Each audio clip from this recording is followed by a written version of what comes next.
Donc, nous sommes à la fois sur Clubhouse d'un côté, LinkedIn, Facebook dans le groupe privé. Donc, nous sommes avec notre cher Damien Dufrété, avec qui nous en fait tant de rooms, que ce soit startups, job dating, etc. Donc maintenant, c'est de la vidéo. On passe aussi à la vidéo. Merci Damien d'avoir accepté notre invitation. C'est un Merci plaisir Samuel, pour merci Eudes. C'est vrai que nous. ça fait drôle de vous voir parce que à l'époque on se voyait pas, hein, et avec le son. Exact. C'est moderne, c'est le progrès. Bon, c'est cool. Vas-y Eudes, je te laisse démarrer si tu veux. Yes, Damien, bienvenue. Pour ceux qui ne connaissent pas, justement, on va reprendre un petit peu ton histoire. Aujourd'hui, tu es investisseur de start-up, mais tu as eu une vie et une carrière très, très riche. Est-ce que tu peux te présenter pour les gens qui ne te connaissent pas? Bon, alors, j'espère que vous avez 1 heure devant vous. Non, je vais essayer de faire court, mais je pense que chaque expérience est intéressante. J'ai commencé après une école de commerce, j'ai commencé dans une filiale d'un grand groupe de presse, une filiale de Ouest France. C'était à l'époque, il n'y avait pas Internet, ça n'existait pas. Et donc, il y avait des journaux de petites annonces gratuites qui paraissaient toutes les semaines dans toutes les villes. Donc, j'ai commencé commercial, j'ai fini directeur régional dans ce groupe-là. Et j'ai eu la chance d'être formé dans un grand groupe. Et j'ai eu aussi une deuxième chance, et ça m'a permis un petit peu financièrement de m'aider par la suite. C'est que comme il n'y avait pas l'instantanéité d'Internet, c'est-à-dire que tu mettais pas tout de suite ton annonce, c'était pas tout de suite en ligne, mais il y avait plus d'une semaine de décalage. Ça m'avait permis à l'époque de visiter un peu et d'acheter de l'immobilier à cette période-là. Je suis resté 7 ans dans ce groupe-là. J'avais plus l'impression que la presse, en tout cas le print, c'était plus la grande mode. Internet venait de se lancer, même si on était dans une bulle. J'ai été chassé par Price Minister. Alors à l'époque, il n'y avait pas encore Amazon, en France en tout cas. Il n'y avait pas Le Bon Coin, il n'y avait pas toutes ces grosses boîtes qui existent. Donc Price Minister est devenu rapidement un des leaders. J'ai eu la chance de. Alors j'ai pris le risque, c'est souvent un mot que j'utilise beaucoup, c'est oser, osons. J'avais pas encore 30 ans et je pouvais me permettre de dire, parce que mes parents m'ont dit t'es un peu fou, tu pars dans une start-up et moi je dis mais c'est pas grave, même si dans 2 mois elle n'existe plus, j'aurai la possibilité d'aller ailleurs. Donc je suis rentré chez Price Minister, j'ai pris les risques, ils m'ont fait un beau package pour que je vienne, donc je ne pouvais pas refuser, ça s'est bien passé. Quelques années plus tard, ça a été vendu à Rakuten. Moi, ça m'a permis de capitaliser, comme on dit, de vendre les actions que j'avais. Et ensuite, je vais essayer d'accélérer pour arriver à ce qui m'intéresse aujourd'hui. Je suis rentré dans la boîte familiale parce que mon père était décédé pour diversifier les actifs par rapport à mes demi-sœurs et ma belle-mère. Ensuite, j'ai cofondé une start-up qui s'appelait J'ai pas envie. J'ai pas envie de faire la cuisine, j'ai pas envie de faire le bricolage, j'ai pas envie de mettre de faire quoi que ce soit. Donc je trouvais ça assez marrant avec un ancien de Price Minister. On a monté ça. Après, on a décidé de revendre assez rapidement parce qu'on avait une opportunité. Alors c'est marrant parce qu'aujourd'hui il y a Mano qui existe, qui est une licorne. Et c'est vrai que c'est la consolidation du marché qui fait des choses comme ça. Mais encore une fois, ils ont bien fait. Je dis pas que j'aurais su faire. Et après, je me suis dit, qu'est-ce que je vais faire de ma vie? J'avais pas envie d'être salarié, plus envie d'être vraiment dans l'opérationnel du quotidien sur une même boîte. Et c'est là où j'ai commencé, on va dire, grosso modo en 2016, à investir dans des startups. Et aujourd'hui, alors chaque fois qu'on se parle, j'en ai toujours une ou deux de plus. Quand on s'était quitté il y a quelques semaines, quelques mois, je devais être à 50 et là, j'approche des 60, même si... Et à chaque fois, tu dis, j'arrête, hein, c'est la dernière. Exactement ce que j'allais dire. Je dirais, même si sur mon profil LinkedIn, j'ai écrit ex-investisseur pour arrêter de recevoir des dizaines et des dizaines de dossiers par jour. Mais bon, Je dis juste aux auditeurs, coucou Alex qui nous écoute, je dis toujours aux auditeurs, vous pouvez poser des questions, on va essayer de les répondre dans le chat. Posez des questions, hein, évidemment, Damien est super à l'écoute, on est là pour répondre à vos questions. C'est super comme parcours, hein, bravo. Hein. Donc quasiment 60 maintenant, tu dis? Ouais, je regardais tout à l'heure parce que je mettais un jour mon fichier, je crois que je suis à 58 ou 59. Mais bon, voilà. Damien n'investit surtout plus dans aucune start-up. Il était à 50 il y a 2 mois, il est à 60, mais il n'investit plus. Attention. Non, mais j'investis en ce moment pas mal aux États-Unis, start-up aux États-Unis. Ça, c'est vrai, toutes les dernières, ce sont vraiment des start-up aux États-Unis. Alors, allons-y. Pourquoi les US? Dis-nous. Parce que déjà, pour moi, en tant que business angel, je pense que déjà être business angel, c'est que je déconseille à toute personne qui veut devenir des business angels de dire bah tiens, je mets un ticket et je pourrais sortir, je pourrais récupérer mon ticket, tout va marcher. Bah déjà non, parce qu'il y a 9 startups sur 10 qui n'arrivent pas à se financer rapidement, qui n'arrivent pas tout simplement à se financer, donc qui n'existent plus. Donc déjà, moi je pense qu'il faut diversifier. Il faut aussi, c'est pour ça, être à 50 ou 60, ça permet de dire peut-être que j'en aurai, je me le souhaite pas et pour l'instant c'est pas le cas, je touche du bois et de la bêtise, mais me dire peut-être que je vais en avoir 10, 15, 20 qui vont fermer, j'en aurai peut-être 20 qui vont faire quelque chose de flat et j'aurai peut-être une ou deux qui vont cartonner. Donc c'est un peu la loi des chiffres, et c'est quand on regarde, je sais pas si c'est pas forcément une référence pour moi, mais je trouve que c'est intéressant. Mais quand on regarde Kima Ventures avec Xavier Niel derrière, c'est 2 tickets par semaine.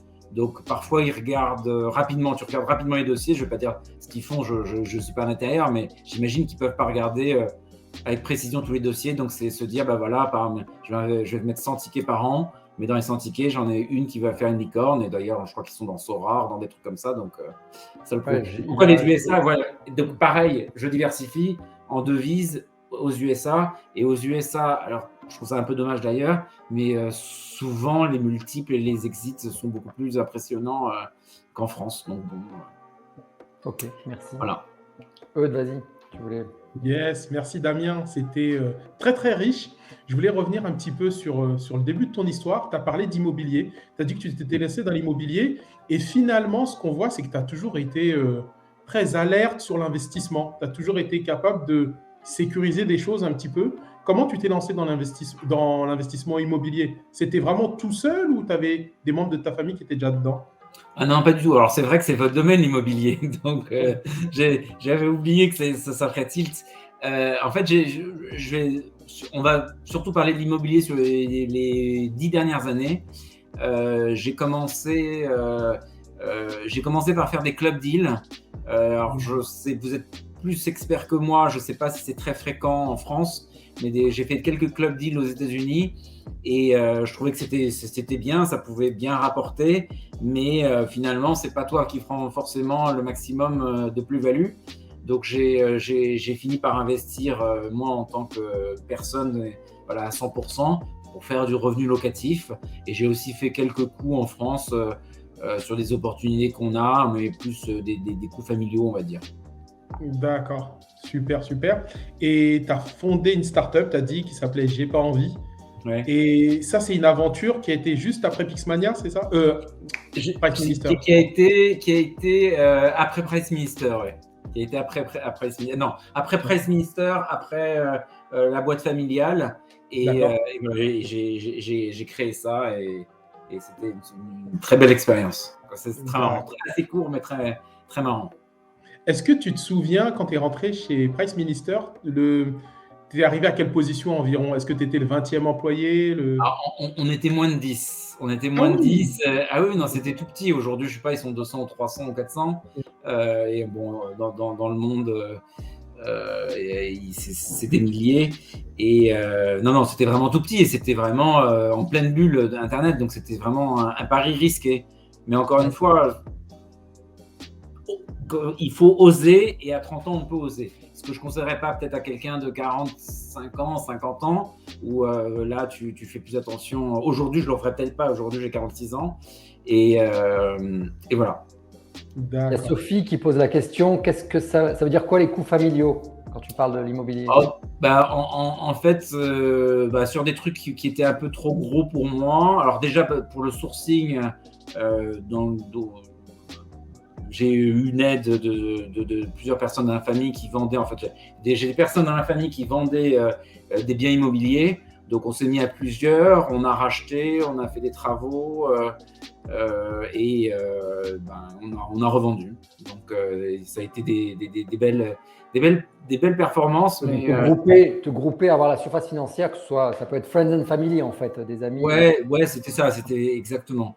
Et mais tu vois, vous voyez, j'ai fait un coup entre guillemets qui était un peu osé. C'était d'acheter des locaux commerciaux à Aurillac. Alors, je ne sais pas si vous voyez sur la carte de France où est Aurillac. Alors, c'est en France. Quand vous regardez la carte météo à la télé, c'est toujours là où il fait le plus froid. Donc voilà, c'est en plein centre de la France. Donc aller se dire d'acheter quelque chose là-bas quand tu connais pas la ville, d'aller faire des travaux, de faire des allers-retours, fallait oser et ça a bien marché. Sophie vient de dire de l'audace sur LinkedIn justement, de l'audace. Exactement. Ce que tu as eu exactement. Et ok. Et elle repose aussi une question, Sophie, elle dit. Et pourquoi pas après 40 ans? Tu as dit, j'ai pensé le même truc parce que moi j'ai 50 ans, donc je me suis dit, bon, je vais rentrer chez moi. on arrête, bye bye. C'est une bonne question. C'est des catégoriser les gens et c'est pas bien. Mais en fait, parce que généralement, quand tu as 45, 50 ans, tu as une vie de famille. Donc, il faut assurer tes arrières et de repartir de zéro. C'est un risque. Il faut savoir que les fondateurs, souvent, ils ne se payent pas pendant 1 an, 2 ans. Donc, il faut avoir, soit tu as la chance d'avoir une personne à côté de toi qui ramène beaucoup d'argent et tu te dis, voilà, j'ose encore et c'est très bien et ça peut cartonner. Soit il y a un risque et voilà, c'est la gestion du risque, je dirais. On en sait quelque chose. Ouais, je sais, ça fait partie du risque. Ce qui est intéressant, je trouvais j'écoute les interviews et ce que je trouve intéressant à partager pour notre auditoire, c'est que tu racontais que dans ton histoire, tu as eu des hauts et des bas. Et ça, je trouve que c'est assez par rapport à des gens. Donc aujourd'hui, notre auditoire peut dire Damien, c'est facile pour lui, il a participé, il était au Price Minister. C'est facile de critiquer, de dire il a gagné de l'argent, il n'a plus besoin de travailler. Je ne suis pas du tout d'accord avec ça. Moi, je trouve que c'est très humble de ta part. Et à chaque fois qu'on faisait des rooms ensemble, tu disais tiens, tu peux donner mon téléphone, machin. Et à chaque fois, tu disais tiens, contacte-moi par LinkedIn, je regarderai ton business plan. Ça a toujours été, tu te mettais à la hauteur de ton auditoire. Et ça, je dis chapeau, c'est fantastique.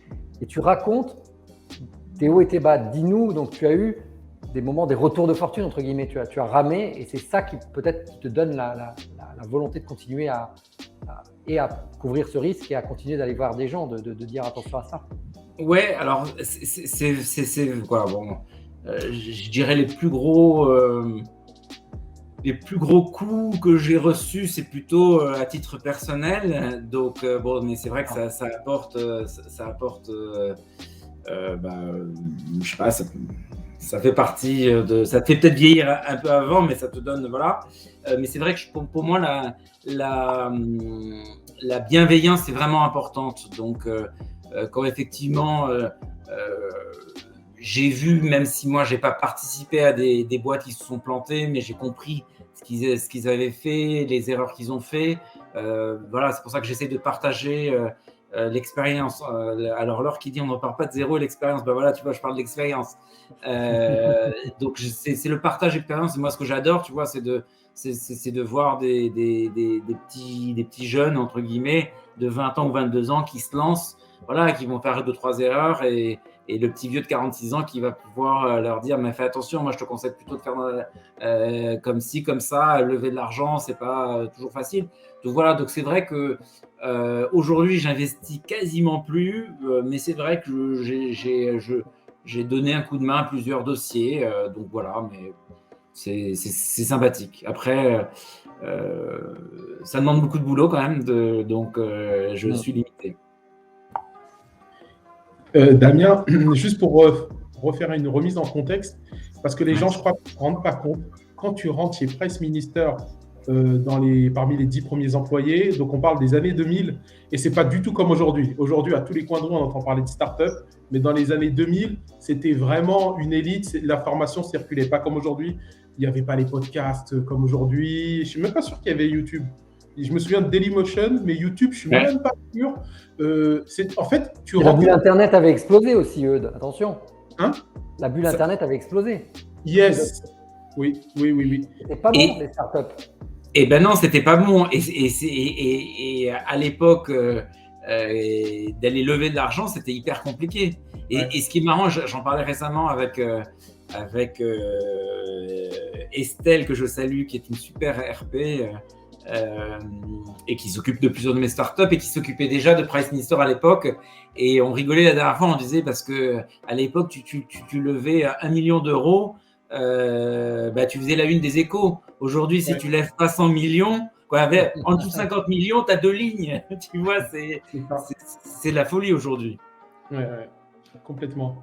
Il y a Olivier qui dit, passé 40 ans, on peut aussi ne pas avoir sa famille ou enfant à charge. Oui, c'est pas faux, effectivement. Je pense que Damien, tu as essayé de dresser un portrait assez généraliste, mais qu'il y a toujours des exceptions et que à chacun d'adapter sa situation au risque qu'il souhaite prendre. Exactement, et c'est très bien, comme je suis investi dans plusieurs dossiers où les personnes se sont lancées à plus de 40 ans, ou à plus de, oui, il y en a même un à plus de 50 ans, mais il faut juste se dire, si je me lance, je repars à zéro. Donc on peut repartir à zéro, c'est plus facile de repartir à zéro. C'est triste à dire, mais c'est une réalité du travail. Quand tu cherches du boulot à 30 ans ou tu as 10 ans d'expérience, c'est plus facile que quand tu en as à 55 ou 60. Malheureusement, il y a, c'est pas un terme raciste, mais quand on est jeune, on nous reproche de ne pas avoir d'expérience. Et donc, on a dit, ah bah oui, mais tu n'as rien dans ton CV, pourquoi je vais te recruter? Ce qui est totalement stupide. Et quand tu as 55 ans, on te dit, non, tu as, voilà, tu demandes un poste de commercial, et là, ça arrive à un ami en ce moment, qui a 55 ans, il a fait une carrière commerciale, directeur commercial, il est super bon, mais quand il passe des entretiens juste pour être commercial, il veut du boulot, il ne demande pas plus. Et il a en face de lui des directeurs commerciaux qui ont 35 ans, qui disent, mais qu'est-ce qu'il veut, ce gars de 55 ans, il veut prendre ma place? Donc ça fait peur. Donc voilà, c'est pour ça que je dis qu'il faut juste se dire que créer, il n'y a aucune garantie de réussite, et donc il faut avoir les épaules financières assez solides ou avoir la capacité de rebondir. Yes, merci pour la réponse. Juste pour savoir, quand tu rentres chez Price Minister, tu rentres pour quel poste, pour faire quoi? Alors, je rentre pour faire tout ce qui était hors core business, c'est-à-dire c'était essentiellement à la base Price Minister, c'était la vente de produits culturels, CD, DVD, c'est comme ça qu'ils ont commencé. Et Pierre Kosciusko-Morizet a eu une idée qui était sûrement très bonne, mais peut-être un peu trop tôt dans l'histoire, c'est qu'il pensait qu'on allait pouvoir vendre des automobiles, des voitures et de l'immobilier sur Internet, comme on vend un CD, un DVD. Alors aujourd'hui, sur l'automobile ou même sur l'immobilier, on le voit un petit peu sur des sites comme Le Bon Coin ou d'autres sites, mais c'est plus de la mise en relation, donc c'est quand même un peu différent que de vendre du CD, des DVD. Donc j'ai fondé toutes les équipes pour faire ça. On a racheté des sites internet comme Avran Alloué parce qu'on n'avait pas une surface suffisante, et au final on a décidé qu'il fallait mieux se concentrer sur le core business, c'est-à-dire les produits culturels, il y avait les vêtements aussi et d'autres choses. Et ça, c'était, si tu étais pas, je cite beaucoup de marques, mais comme ça je fais un peu de la concurrence, mais dans l'immobilier, si tu n'étais pas se loger, c'était compliqué. Même si tu étais juste derrière eux, c'était compliqué. Donc on a décidé de tout revendre. Donc en fait, ça aussi, c'est humainement, ça peut être c'est compliqué, mais intellectuellement, c'est intéressant.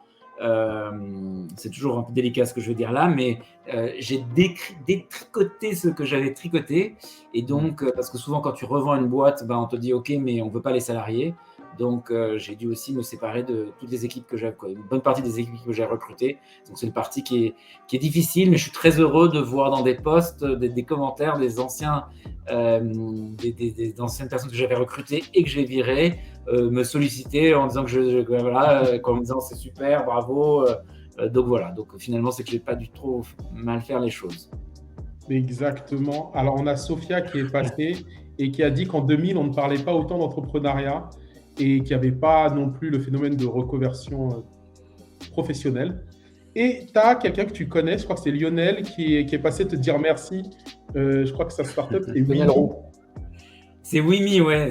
Alors, je conseille à tous d'utiliser Wimi, un outil de travail collaboratif. Et c'est vrai que ça a été un de mes premiers investissements avec Lionel qui gère ça au top. Et c'est quoi, j'en profite pour faire de la pub à Wimi, mais quand je vois que en France, alors je sais pas quel outil, StreamYard, je connais pas Samuel, mais quand je vois StreamYard, ouais, tout à fait. Ouais, quand on utilise des outils qui sont peut-être enregistrés par les États-Unis pour faire des conférences, pour faire des choses comme ça, ou en Chine ou machin, et qu'on a des super outils en France comme Wimi, où tu peux partager, vraiment travailler avec tes équipes, avec des fournisseurs, tu peux faire des visios, tout ça. Et ben, je trouve que c'est un peu dommage qu'il n'y ait pas plus de solidarité en France. Et moi, je suis assez étonné quand ça m'arrive de discuter avec des députés par visioconférence et qu'ils utilisent des trucs américains. Et je leur dis, bah ouais, il y a un moment, il faudrait quand même faire attention. Donc, je salue Lionel et ils font vraiment du bon boulot. Et merci d'être passé, Lionel. En parlant de ça, je voulais rebondir justement sur le fait que tu te définis, tu es un business angel, que les gens comprennent. Un business angel, c'est quelqu'un qui intervient à un early stage de l'entreprise, d'une startup. On est d'accord là-dessus, Damien? Oui. Donc, que notre auditoire comprenne, Damien, c'est quelqu'un qui intervient à un moment très jeune de l'entreprise, donc où c'est le plus risqué. Donc, Damien, c'est vraiment quelqu'un qui va travailler avec des très jeunes entrepreneurs. Donc ça, c'est super important de comprendre ça par rapport à des VC qui viennent plus tard dans le financement. Donc ça, c'est important. Oui. C'est exactement ça. Je pense que c'est important pour ceux qui ne connaissent pas. Donc, dans Business Angel, il y a le mot ange quand même que je trouve assez joli. Voilà. Et effectivement, ce que je reproche, et je crois que j'avais fait un petit coup de gueule sur un réseau dernièrement, parce qu'on parle que des grosses levées de fonds. Il ne faut pas oublier qu'il y en a des toutes petites et que des fonds d'investissement, des gros VC. Il faut penser que dans le cycle de financement, comment ça se passe en général? Quand tu crées ta boîte, tu as d'abord du très très early stage, excusez-moi de tous ces anglicismes, mais c'est ce qu'on utilise. Donc souvent, c'est Friends and Family. Friends and Family, exactement. Voilà, tu vas aller chercher 50 000, peut-être 100 000 euros. Ensuite, tu vas aller faire une levée auprès de Business Angels.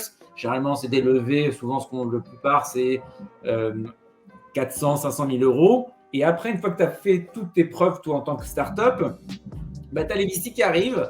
Alors, je ne crache pas sur les VC, ils sont là pour aider, ils apportent beaucoup de choses. Mais c'est quand même moins risqué de dire j'investis sur une boîte qui fait déjà du chiffre d'affaires ou qui fait déjà des KPIs, des éléments qui vous prouvent que ça va marcher, que quand nous, en tant que business angels, on investit parfois sur des bouts de papier. Il n'y a encore rien, on ne sait pas.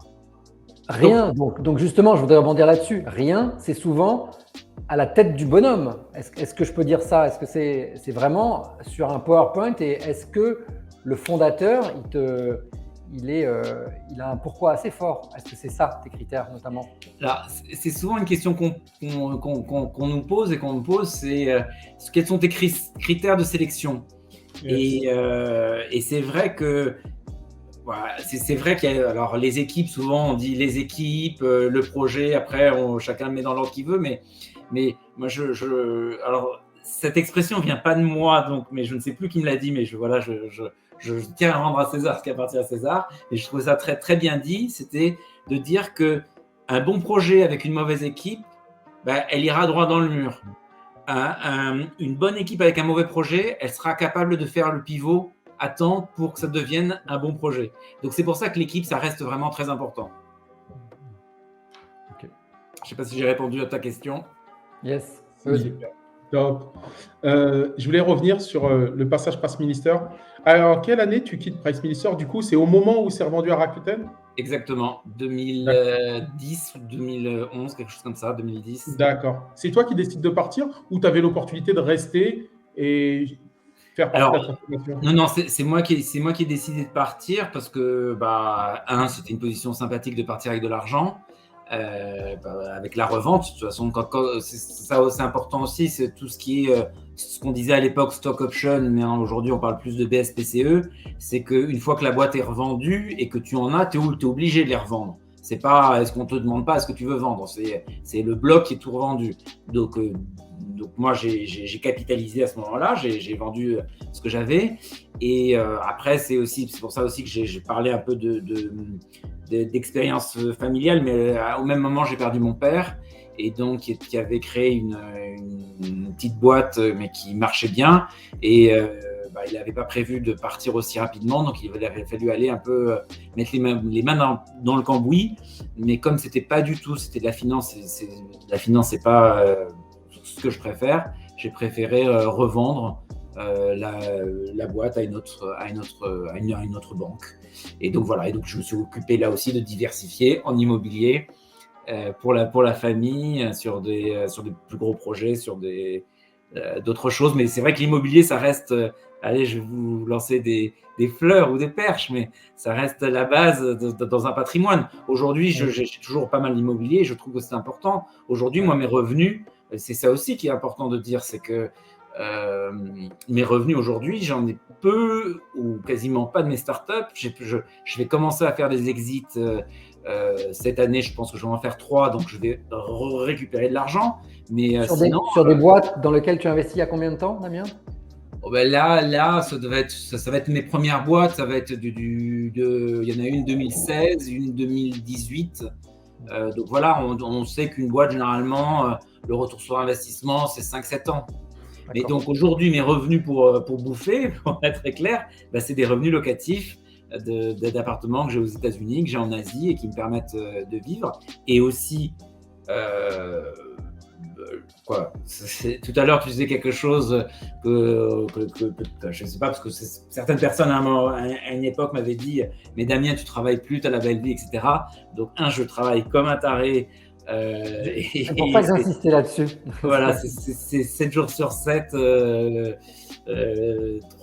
quasiment 365 jours par an. Et j'ai aussi la chance de pouvoir avoir la confiance de mes banques, parce qu'aujourd'hui, investir autant que ce soit dans l'immobilier ou dans les startups, j'ai en face des prêts qui sont des emprunts qui sont pas négligeables. Donc, si je travaille pas, si je fais les mauvais investissements, voilà. Donc c'est pas la belle vie. C'est super intéressant, mais c'est pas, je suis pas rentier à rien faire et à jeter de l'argent dans des startups en disant bon, ça marche pas, c'est pas grave. Alors, on a Olivier qui demande, et après on poursuivra les questions, comment trouver un business angel avec une appétence. Attends, je vois pas, Samuel. Contech et GreenTech. Alors, il y a des listes qui traînent sur sur LinkedIn, sur des choses comme ça, où tu as tous les business angels et même les VC par catégorie sur ce qu'ils essayent, quand ils ont des thèses d'investissement, voilà. Moi aujourd'hui, j'en ai pas de thèse d'investissement parce que pour rigoler, tout à l'heure on parlait de Winnie. Alors si ma thèse d'investissement à l'époque, mais maintenant c'est trop à la mode et j'aime pas être trop à la mode. Mes thèses d'investissement quand j'ai commencé, je voulais que ce soit des sujets impact et qui a une vraie sens pour la société, pour l'environnement, sur des choses comme ça. Et donc un de mes premiers investissements, ça a été sur Poiscaille. J'en parle souvent parce que c'est vrai que j'aime l'idée. C'est du poisson qui arrive directement 24 heures, 48 heures chez toi, directement du pêcheur au consommateur, donc c'est hyper frais. Les gens redécouvrent le goût du poisson, mais surtout, moi, ce qui m'intéressait, c'est de me dire, ok, je ne savais pas si ça allait marcher ou pas. Alors j'ai de la chance, ça marche très bien, mais moi, dans l'idée, c'est de dire, voilà, je vais mettre tant dans cette boîte, et même si ça marche pas, on vide pas les océans parce que ce sont des bateaux de pêche de moins de 12 mètres, pêche à la ligne. Ils choisissent donc ce qu'ils veulent pêcher. 2, c'est le pêcheur qui choisit son prix de vente, donc il n'est pas massacré avec 3 ou 4 intermédiaires. Donc ça va un sens, tu vois, parce que moi j'ai une admiration pour ces pêcheurs qui tous les jours prennent le risque de prendre, et on a encore vu un accident il y a 3 jours, voilà, ils prennent la mer, quelles que soient les conditions, pour aller pour vivre. Donc tu vois, c'est des sujets à impact. Je prends un dernier exemple, et ça prouve aussi que je n'ai pas de thèse d'investissement, parce que tout à l'heure je parlais de Wimi, là de Quasca, il y a un autre truc qui n'a rien à voir, mais j'ai investi dans le travel au premier confinement. Alors je ne sais pas si vous vous souvenez, mais quand en mars-avril, il y a 2 ans, toutes les frontières ferment, et il y a un petit imbécile qui s'appelle Damien qui va quand même mettre un ticket dans une boîte qui propose des voyages.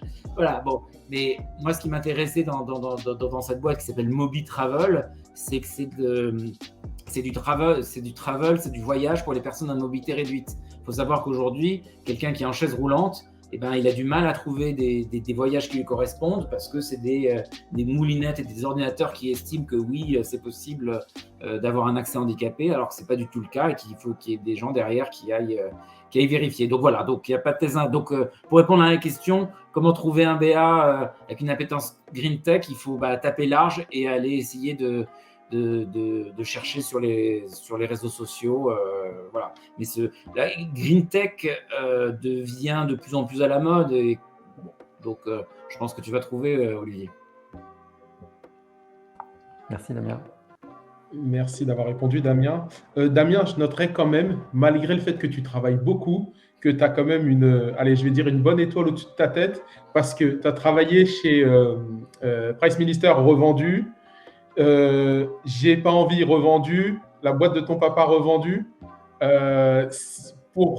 Et on parle de tout ça, tu étais dans la trentaine, alors que certains entrepreneurs peuvent créer 1, 2, 3, 4 boîtes, échouer. Je trouve que c'est beaucoup. Et donc, ça fait sens aujourd'hui que tu investisses dans des startups. Et tu as peut-être même développé, sans t'en rendre compte, parce que tu en parles toujours hyper modestement, mais tu as peut-être développé un flair, je vais dire, sur qu'est-ce que c'est qu'une bonne boîte, des bons cofondateurs, une bonne équipe.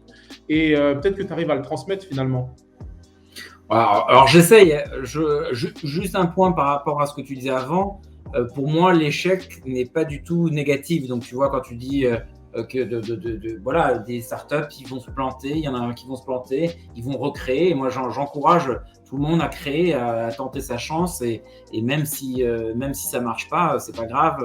On peut toujours refaire quelque chose. Donc et des échecs, on en sort.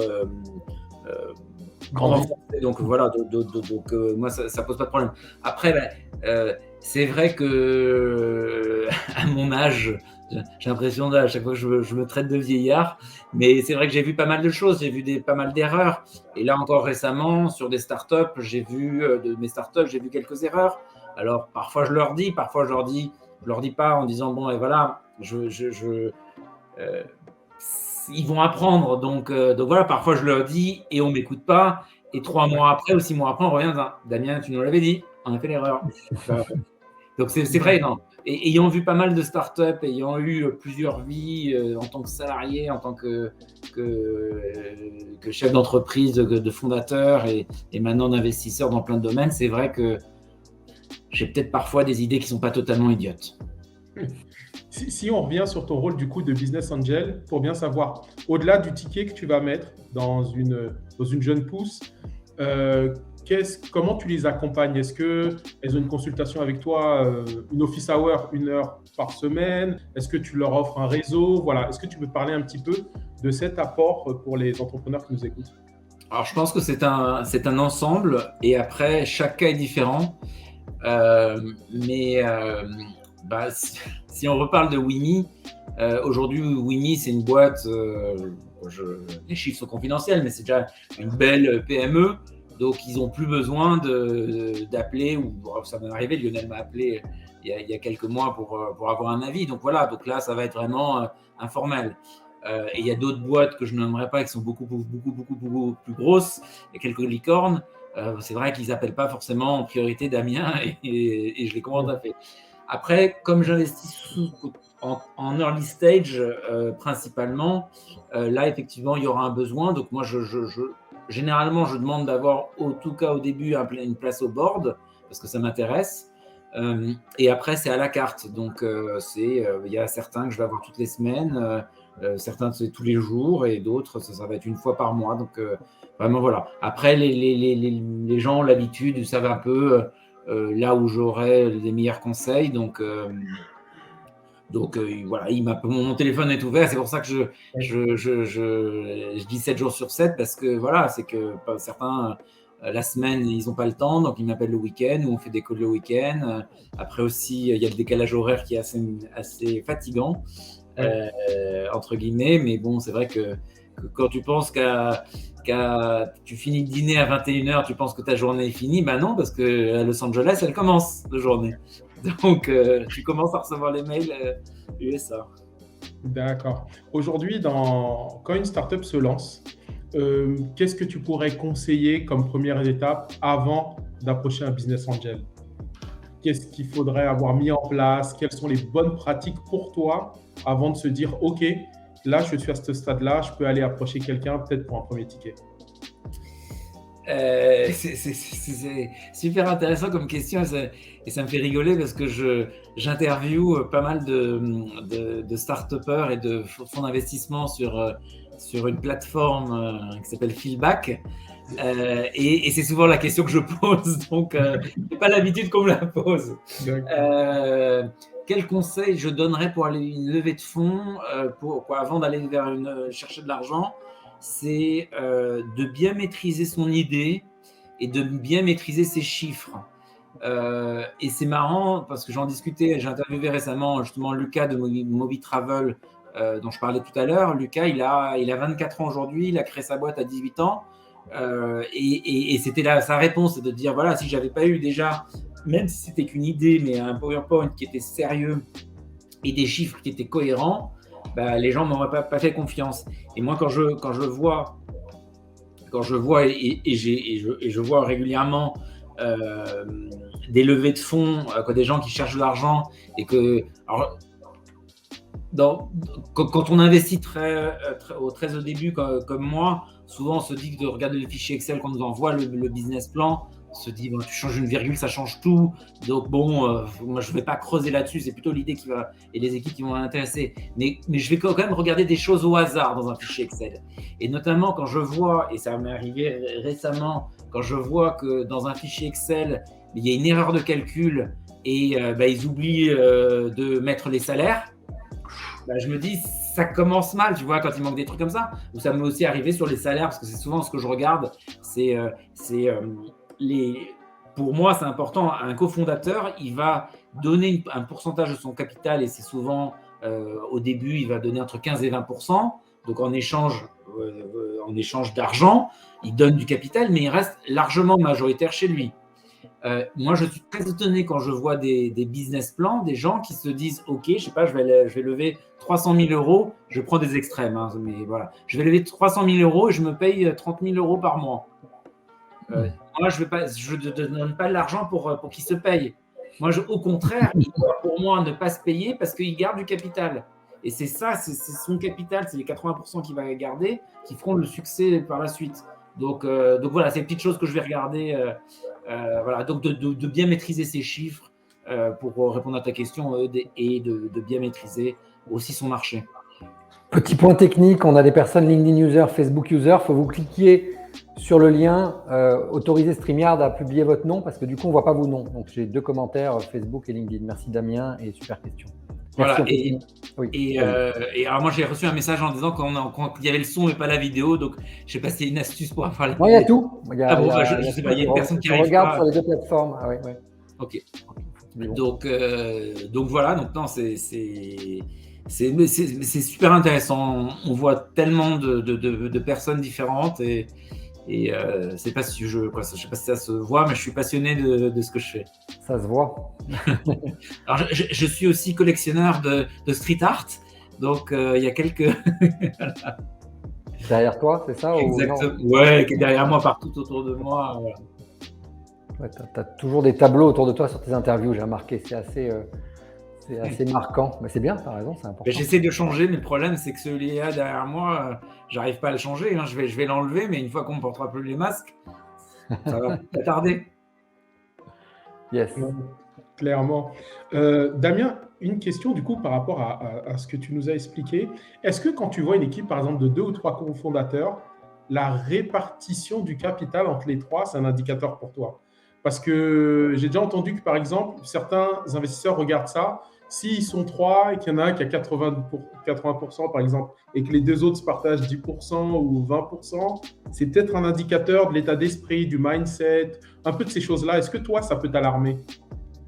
Ouais, mais alors après, faut voir l'histoire. C'est quoi l'histoire de l'equity, l'histoire de la table de capitalisation. Si c'est un fondateur qui a pendant 2 ans galéré, ou en tout cas et après il fait venir d'autres personnes, c'est normal qu'ils n'aient pas tous la même répartition. Donc ça va pas m'étonner. Après, s'il y a 3 cofondateurs, il y en a un qui a 50% et les 2 autres 25%, il faut juste qu'on m'explique pourquoi, ça peut être justifié. Mais c'est vrai que c'est important. Et c'est aussi important de bien s'entourer. Ça, c'est une des choses que je regarde. Je reviens peut-être un peu en arrière, mais je pense que c'est important. Quand tu vois, par exemple, je ne sais pas, quelqu'un qui veut se lancer dans un projet, qui lance un projet super tech et qui n'a pas de CTO, tu te dis, mec, si tu ne sais pas coder, si tu ne sais pas faire, tu prends un risque. Donc, entoure-toi, conseille-toi. Donc, ça, c'est important aussi. D'accord. Et je ne sais pas si à ton niveau, vous faites des due diligence ou c'est toi qui regardes vraiment en détail ou il y a une sorte d'enquête vraiment sur… Non. D'accord. Des vrais due diligence. Alors moi j'ai la chance, c'est que j'ai été président d'une de mes startups, une autre startup dont je n'ai pas parlé encore, mais que j'aime bien faire du placement de nom. Donc j'ai été président jusqu'à l'année dernière, jusqu'à une belle levée de fonds qu'on a faite d'une startup qui s'appelle Core4Tech et qui fait de la mesure et de la prédiction de l'endormissement au volant, de la somnolence au volant. Il faut savoir que la somnolence au volant, c'est la première raison de mort sur les routes, sur les autoroutes. Donc on pense que c'est l'alcool, la vitesse, mais non, en fait, c'est les gens qui s'endorment. Alors dans les voitures, c'est vrai qu'il existe des trucs, c'est un petit bip bip ou le volant qui bouge quand tu bouges une ligne, etc. Mais en fait, nous, on a réussi avec Core4Tech, avec les équipes du CHU, du CHR de Lille, de l'hôpital de Lille, de travailler sur le rythme cardiaque et le cœur. Et nous, on est capable de prévenir jusqu'à 20 minutes avant les premiers signes d'endormissement, de dire attention, tu rentres dans une phase de danger pour toi. Voilà. Et donc, on commercialise ça et ça marche très bien. Donc, ce que je veux dire, tout ça pour dire, c'est pas forcément pour parler de Core4Tech, mais j'ai la chance d'avoir vécu une levée de fonds de VC qui viennent dans ma boîte, comme moi investir. Et c'est pas du tout la même chose parce que c'est pas du tout le même stade de maturité. Un VC, quand il va mettre 1 ou 2 millions ou 3 millions dans la boîte, il va tout étudier, il va vérifier ton historique. Ton historique.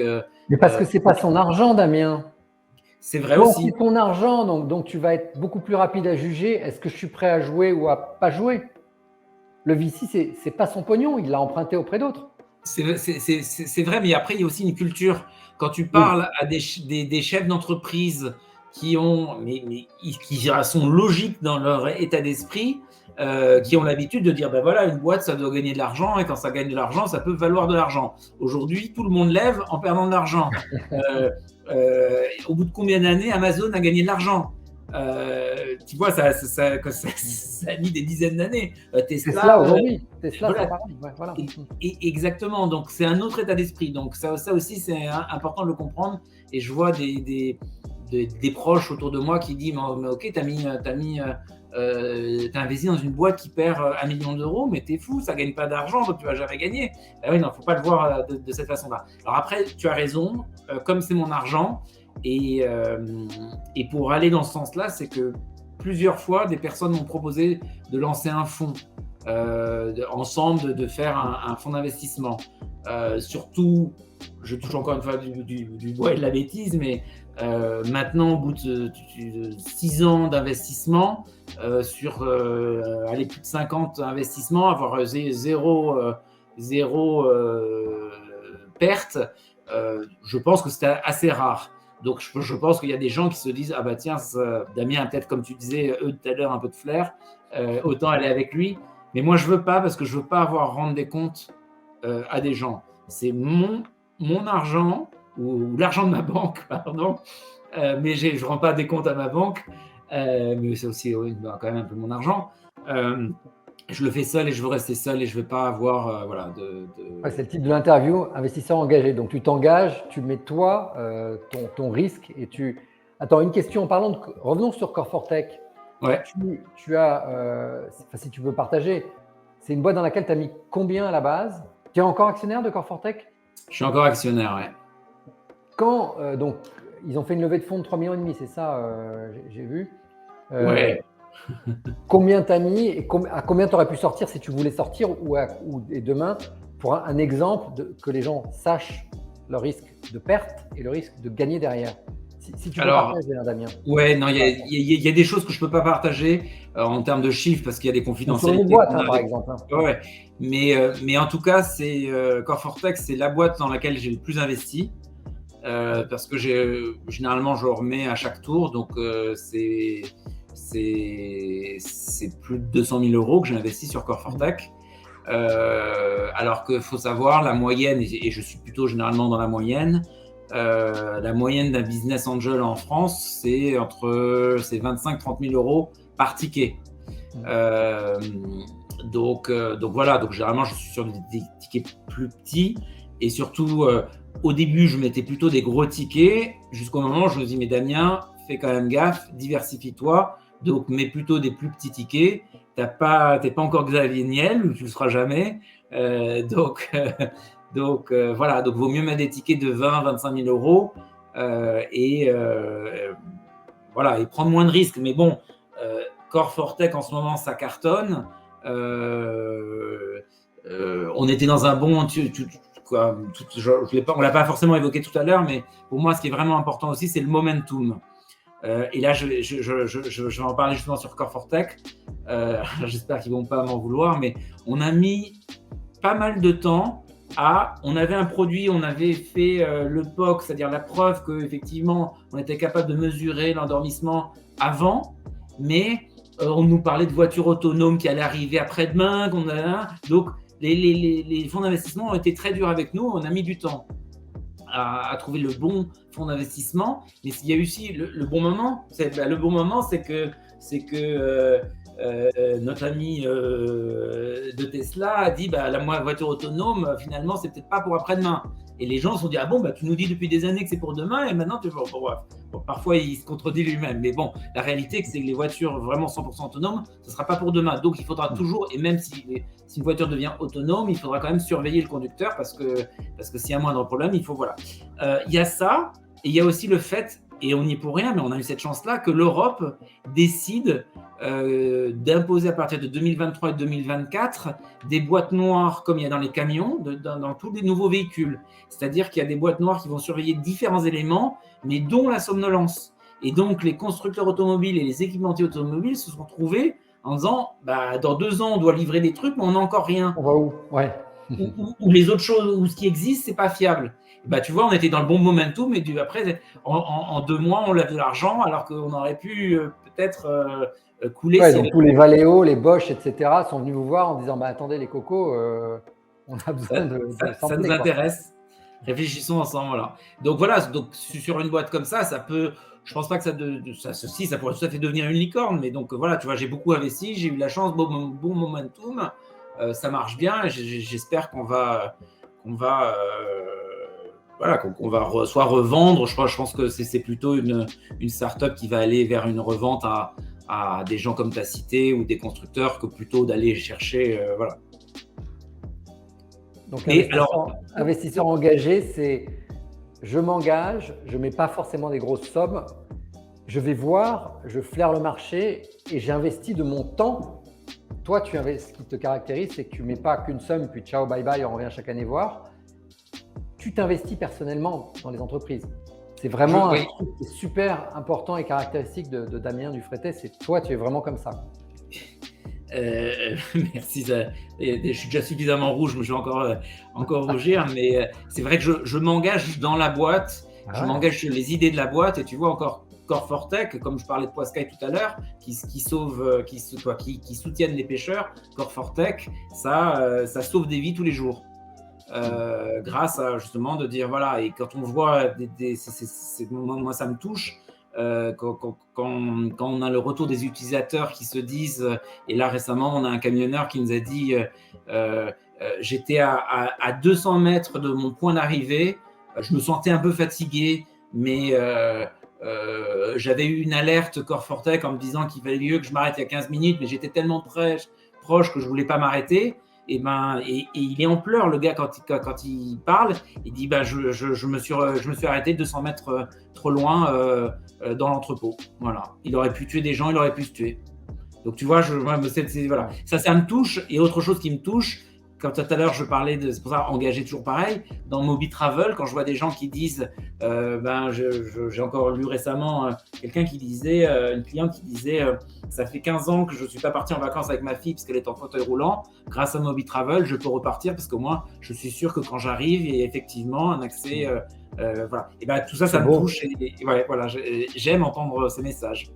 Et alors, je prends un dernier exemple et je ne suis pas. Je ne suis pas l'abbé Pierre, loin de là.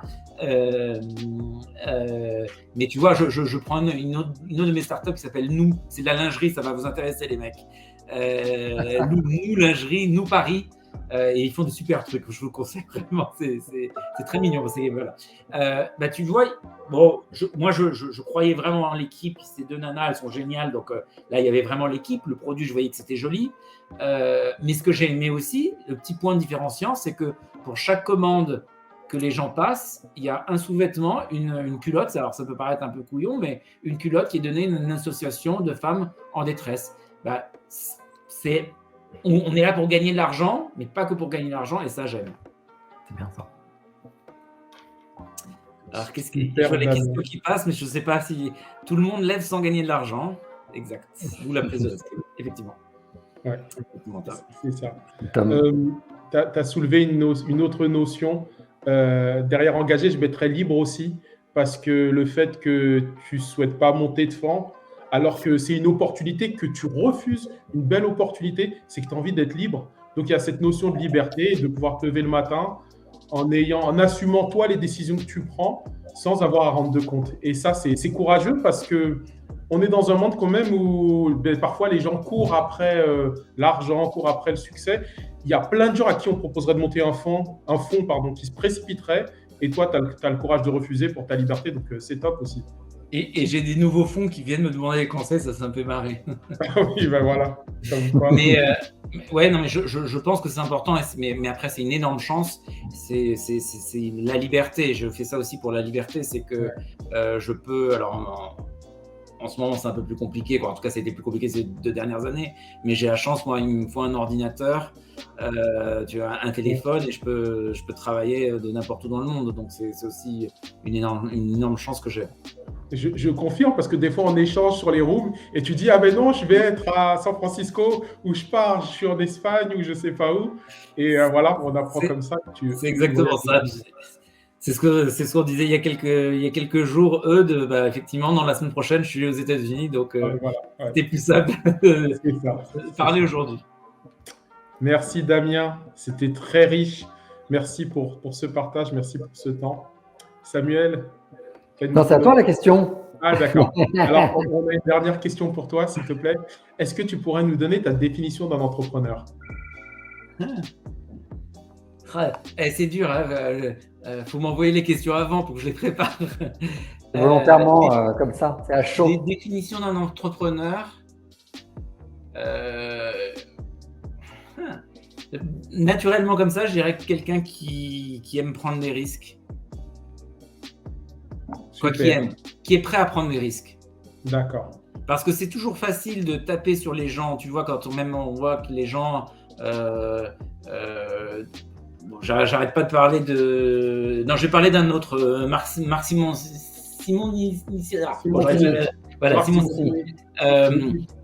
Il a probablement beaucoup d'argent, mais il a créé Mythique. Avant Mythique, il avait créé d'autres choses. Il a réinvesti dans un truc. Tu vois, il a pris des risques. Moi, je dis chapeau à ces gens-là. Et malheureusement, souvent, il y a plein de gens qui se font taper, comme je disais tout à l'heure, taper sur la tête en disant c'est trop facile. Non, c'est pas trop facile. Donc, entrepreneur, il faut être prêt à prendre des risques. Voilà. Merci Damien. Et si on veut rester tranquille, et j'ai rien contre ces personnes-là, j'en ai beaucoup autour de moi, on reste salarié, on est content, on a toute sa vie, on est très, très heureux, on peut être heureux. Mais c'est vrai qu'il y en a un où on prend plus de risques. Clairement. Merci Damien, merci à tous. Merci à vous. C'est top. Merci, à très bientôt. Merci et à très vite pour de nouvelles interviews. Salut à tous.